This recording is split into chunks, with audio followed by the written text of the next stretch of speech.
We're all aware that propaganda exists, constantly bombarding us with information, whether true or not, attempting to sway our beliefs and decisions when it comes to politics or purchases and everything in between. But why? Well, like an infinite number of reasons. It kind of depends situationally. More importantly, who? What if there was one man who holds almost all the responsibility in how modern propaganda works? A man they call the father of public relations.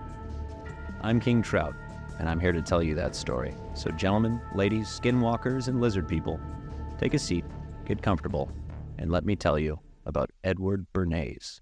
Our story begins in the land down under. Down under Germany, that is. Austria. Edward Bernays was born in Vienna on November 22, 1891. Shortly after his birth, his father moved to Manhattan to begin work at the New York Produce Exchange. Just a year later, in 1892, Edward's father would call for the family to move to New York City, where Edward would grow up. Since I don't care what Edward Bernays did as a child, and I don't want this video to be an hour and a half long, we'll gloss over that part. In 1912, he graduated from Cornell University with a degree in agriculture. He took that degree in agriculture and began work as a journalist. He began work as a journalist at the National Nurseryman, a journal for nursery growers and suppliers. And then he went to go work on the New York Produce Exchange with his father. And then he moved to Paris to check on the quality of grain. By December of the same year, 1912, that he graduated from Cornell, he was back in New York City. He talked with his old school buddy, Fred Robinson, and took a job as co-editor of... The Medical Review of Reviews and Dietetic and Hygienic Gazette. Let me try that again. The Medical Review of Reviews and Dietetic and Hygienic Gazette. Real snappy name, rolls right off the tongue. While there, he wrote editorials opposed to the use of corsets and in favor of taking showers. I can only presume that they were in favor of taking showers as opposed to taking baths, but I don't know. It was 1912. It could have just been, in general, taking showers. We're pro-bath time, okay? A lot of people have been saying, King Trout, I want to take a hot shower. You want to take a hot shower? How about go yourself? During this time, he and his buddy Fred Robinson helped to co-produce a play called Damaged Goods, which is about your mother. Couldn't help myself. It was a play which dealt with the controversial topics at the time of venereal disease and prostitution. Topics your mother is quite familiar with. Damaged Goods is a translation of the French play L'Envoi, I can only presume is how that's pronounced in the original French, by Eugene Bourreau. I don't know how that language works. They put like 50 letters in every word and then pronounce 2 of them. Why? Edward Bernays called it a propaganda play that fought for sex education. He and Robinson successfully reached out for support from people like the Vanderbilts, the Roosevelts, and the Rockefellers. Don't even get me started on the Rockefellers. A topic for another time, perhaps. Due to his massive success as co-producer of this play Damaged Goods, our boy Eddie Sauce became a press agent for other performers and stage plays. This is where things really took off for him. During this time, Bernays was involved in a couple of very successful ad campaigns and publicity stunts for these performers that literally aren't worth wasting the time talking about because of all the much more insane shit he did that we'll get to. That being the case, let's fast forward a bit to the U.S. involvement in World War I.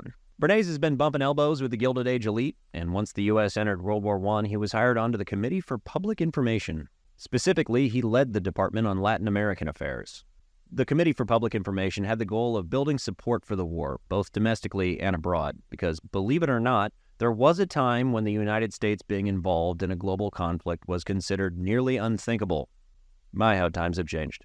The concept of American men flying halfway across the world to go die in some other country's war was perceived as being retarded. Can't say I disagree. Anywho, we're getting off topic. Back to Edward Bernays. So as I was saying, Bernays led the Department on Latin American Affairs, and he was very good at his job. So good, in fact, that when the war ended and the Paris Peace Conference was held, Bernays was selected as one of the members from the Committee on Public Information to be sent to Paris. While at the Paris Peace Conference, Bernays found himself in a bit of hot water after he said in a press release that it was the explicit goal of the American delegation to disseminate pro-American propaganda, which, was obviously the goal of the American delegation, but don't say it out loud, dude. But either way, the Paris Peace Conference went perfectly.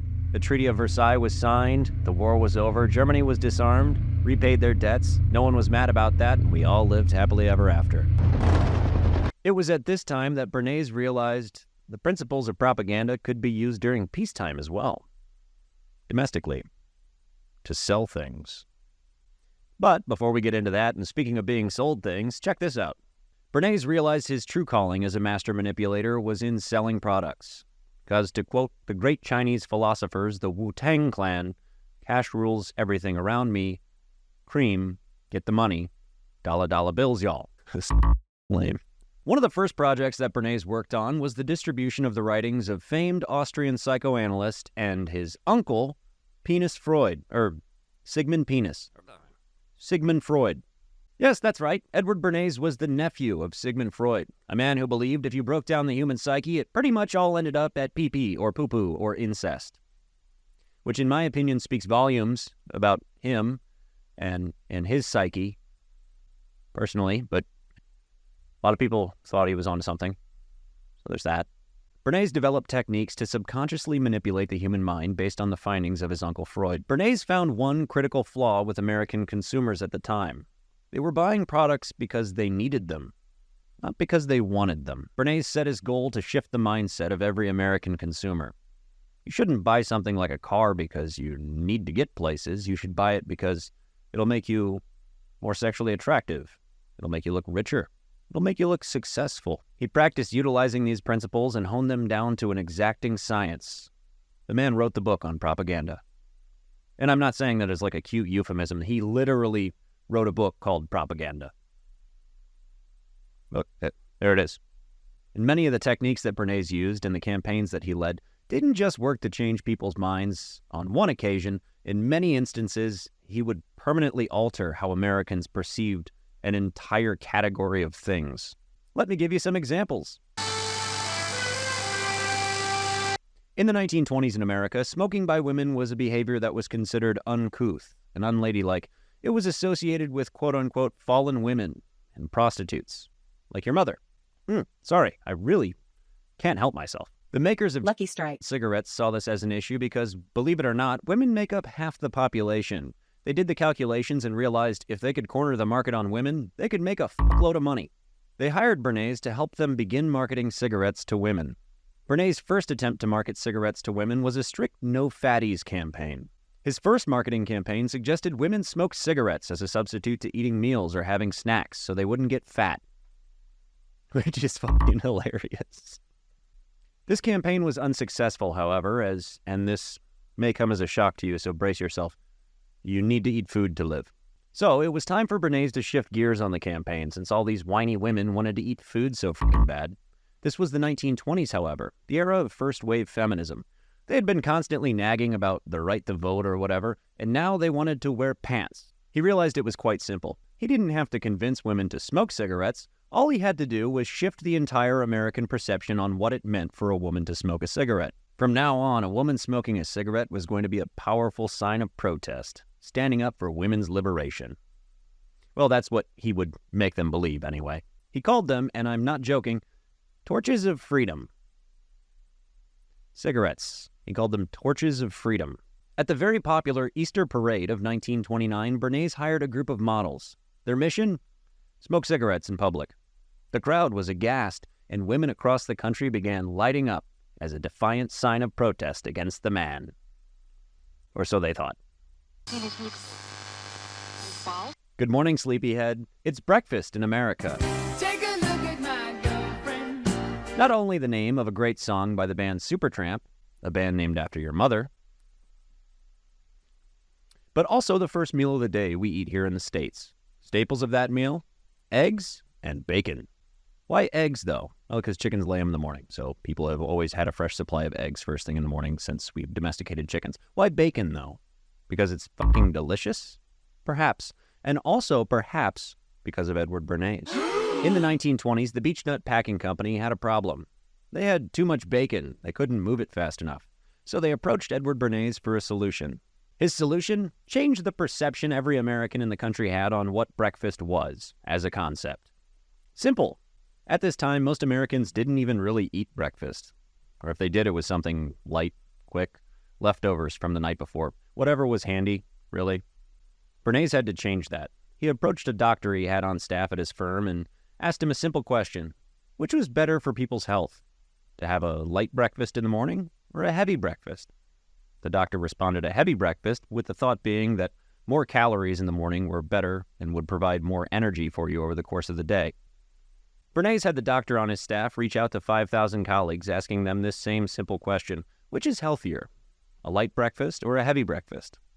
Out of the 5,000 asked, 4,500 responded a heavy breakfast. Again, the logic being that having more calories to burn off during the day was better and healthier for you.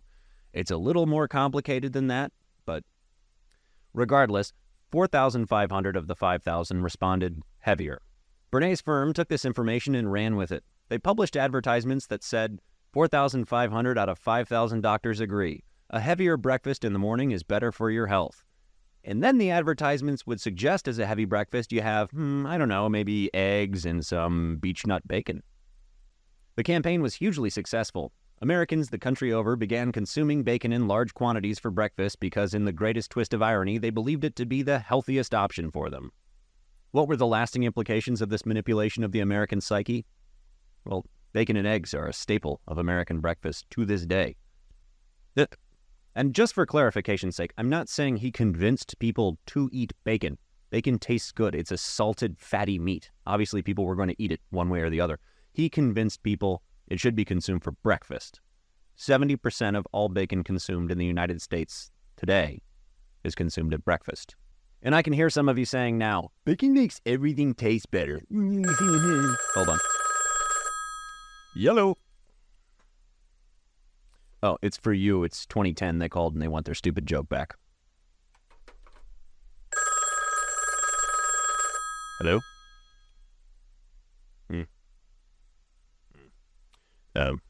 That one was for me. That was in 1999. They called and wanted their year called. They want their thing back joke back.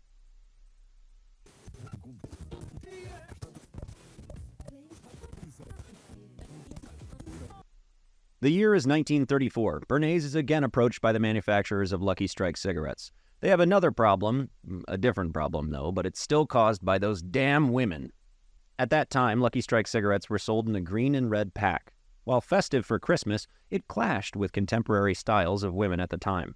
Bernays made the simple suggestion to the CEO: change the package to a more neutral color. To which the CEO responded, no.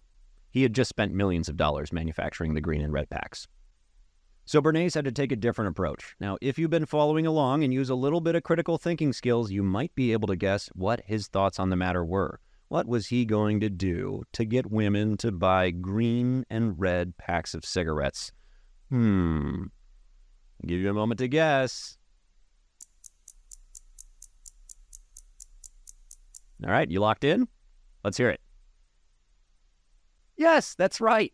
Or that's wrong. I don't know what you guessed. I'm staring at the lens of a camera. Do you not understand how this works, you fucking idiot? Either way, his goal was to change the perception of the color green among the minds of American women. That same year, he secretly organized what was called the Green Ball. It was a charity event where all the rich, hot, famous people would show up wearing green. At the same time, he reached out to fashion authors to have them write articles about what an amazingly fashionable color green was. Bing, bang, boom, next thing you know, green's the most fashionable color for a woman to wear in America. And you know what'll pair great with that green cocktail dress of yours? Lung cancer, or Lucky Strike cigarettes. Another interesting thing that happened to Bernays in the 1930s, according to Bernays himself in his autobiography, whether or not you choose to believe him is up to you, but he did write the book on propaganda. According to Bernays, he was approached by Nazi propagandist Joseph Goebbels. Prime Aryan specimen, that guy. Bernays said he turned him down. Whether or not that even happened at all, who knows? The guy really liked to fuck his own dick.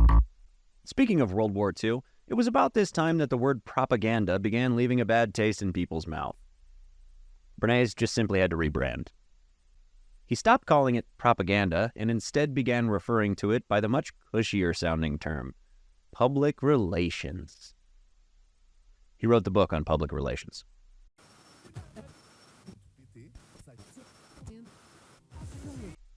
In the 1940s, the United Fruit Company, now known as Chiquita, You know the one with the sexy logo? That's it.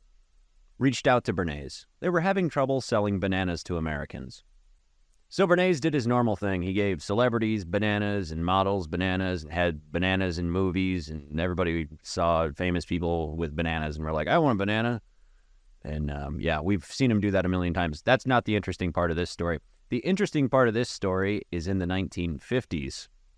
In 1944 in Guatemala, there was a regime change. They had their first democratically elected leader. And he started implementing policies that were supportive of the workers in Guatemala. And then he legalized communism. This was an issue for the United Fruit Company. The Guatemalan government at the time had begun implementing policies that were very anti-business and very pro-worker. The United Fruit Company did not like this. And I don't care either way, because I fucking hate bananas. They're disgusting. They look like dicks. They're mushy or they're too hard, and they make me throw up every time I try to eat them. I'm not exaggerating. I hate bananas. I fucking hate bananas.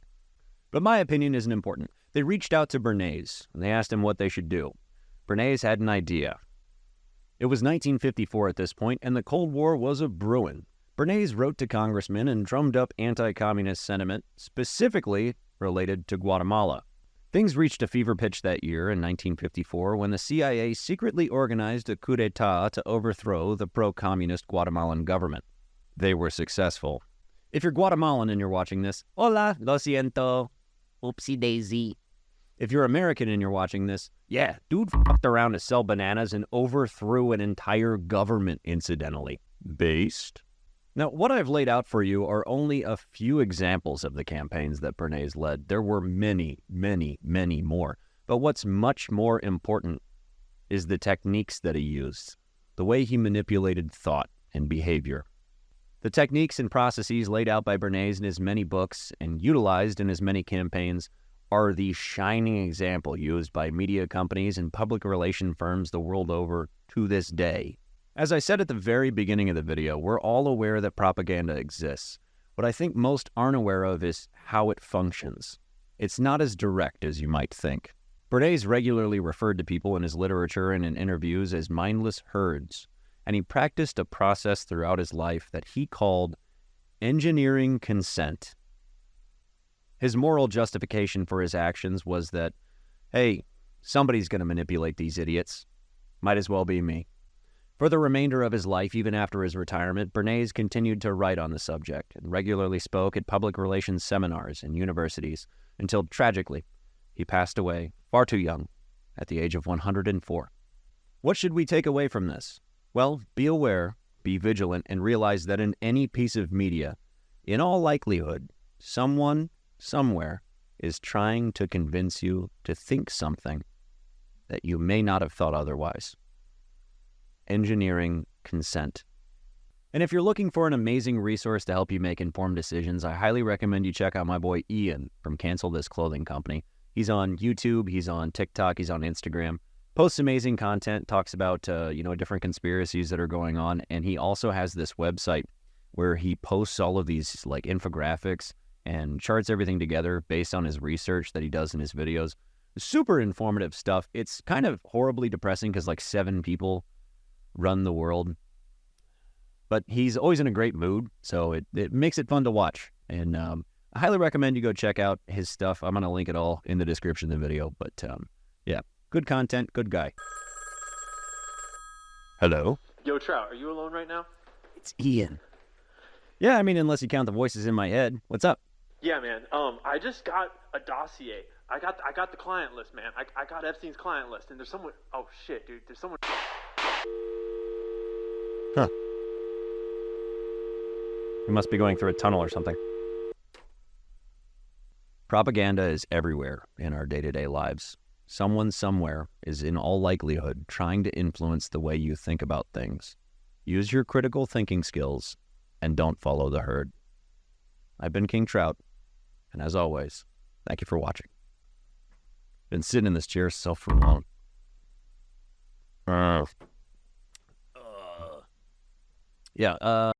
Thanks again for watching. Check me out on Instagram, TikTok, if you have those, whatever. Subscribe.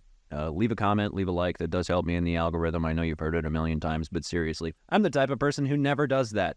It is genuinely very helpful. If you like my stuff, stick around. I got a lot planned. It's going to be very exciting. Love y'all. Bye.